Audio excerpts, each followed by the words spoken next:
Richard Ferguson is the Australian's Canberra Press Gallery Bureau Chief, and today he's reporting on a speech made overnight by Scott Morrison in Israel to an audience of leaders from around the world about antisemitism, but specifically bringing the problem home to what Scott Morrison would call hate preachers, people in Muslim communities and Muslim congregations who are preaching antisemitism.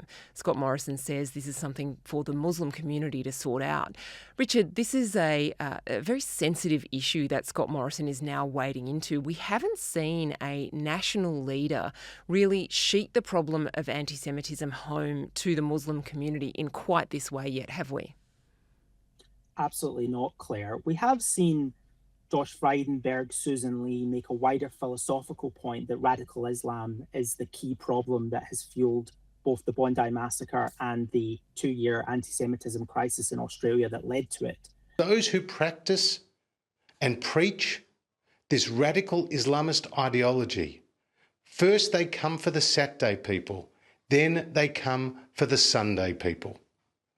And the lesson of history is that we're all infidels, according to these radicals.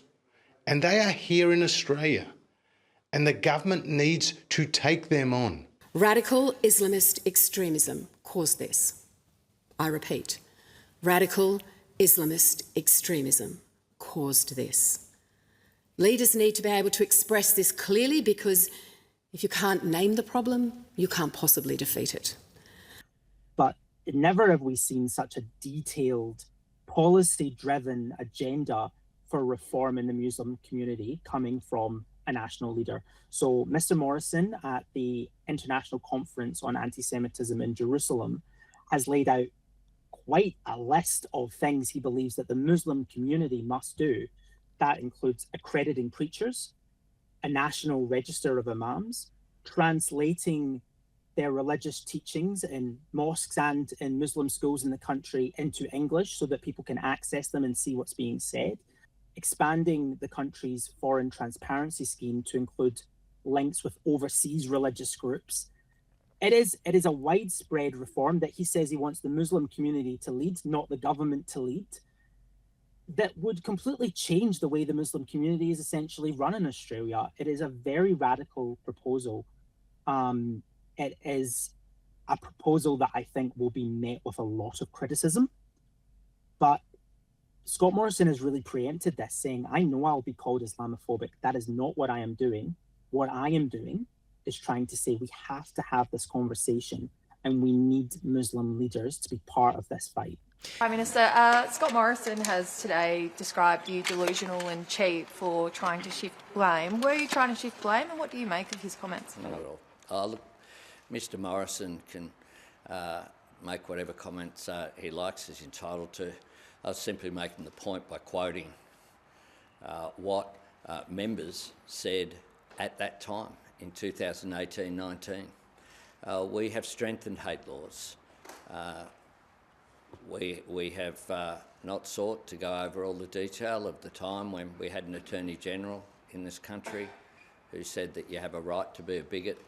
I think that Scott Morrison was definitely exercised when Anthony Albanese in Parliament last week tried to suggest that all governments were to blame for the rise in anti-Semitism in Australia and singled out his government when using historical facts and figures.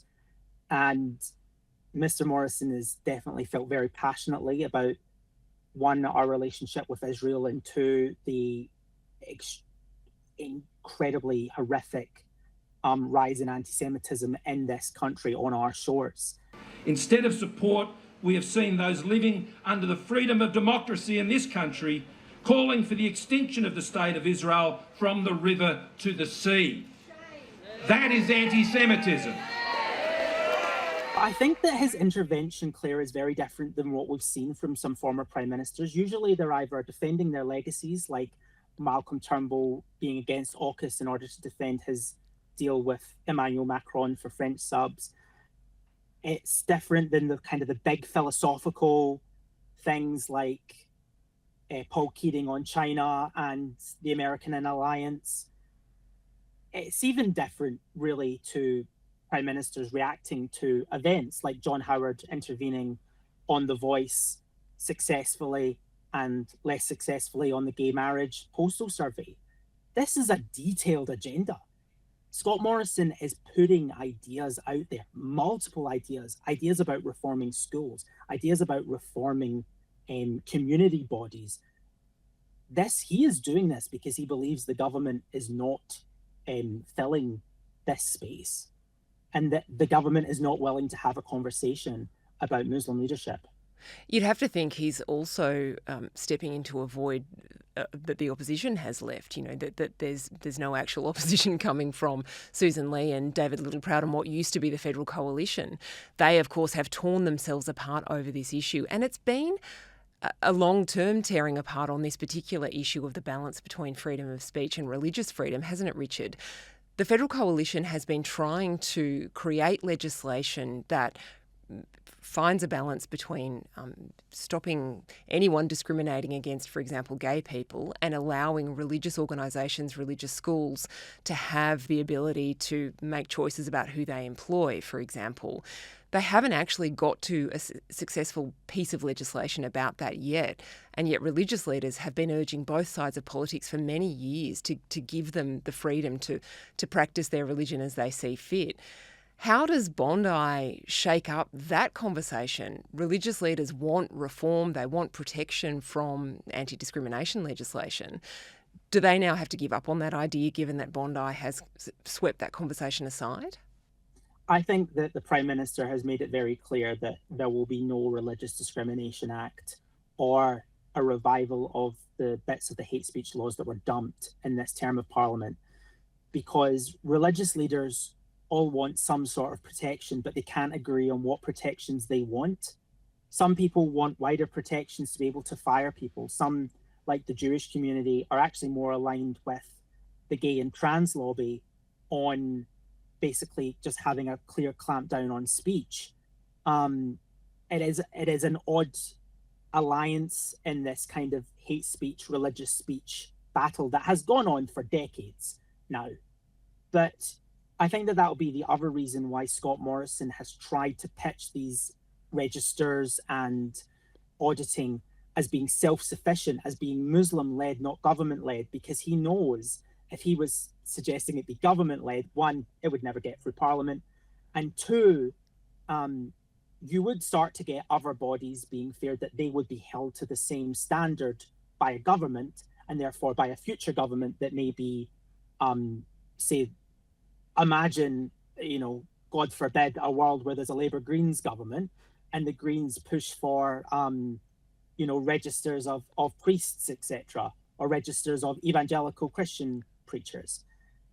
That's why Scott Morrison, I think, has been very clever and very mindful of what he's stepping into by saying, no, this isn't about government intervention. This is about Muslim intervention. This is about Muslim leaders intervening in their communities and saying, we can't put up with this anymore in our own communities. He's saying this from the safety of Israel. He's a long way away from the Australian debate that's going to follow this revelation in The Australian today, Richard. Where do you see this going? Is this going to be a serious conversation where we look at this idea, or is this going to blow up into division and more controversy? The problem that Mr. Morrison does have is that his relationship is so acrimonious with Anthony Albanese. This is not a normal relationship between prime ministers. Now, we all know, I don't think it's any secret, Claire, that most of the prime ministers of Australia hate the other prime ministers of Australia for all different reasons. Yeah. We all know that. But there is something deep in the relationship between Morrison and Albanese that is broken. Obviously, Albanese pursued Mr. Morrison over the secret ministry scandal and had a review that is now being led by the Antisemitism Royal Commissioner, Virginia Bell. That was the same person who reviewed Mr. Morrison's secret ministry choices. But I think Scott Morrison has said, I have a platform, I have ideas, I'm going to put it out there. Let's be honest, Mr. Morrison is not the most popular former prime minister in the country. But he has a platform and he is using it.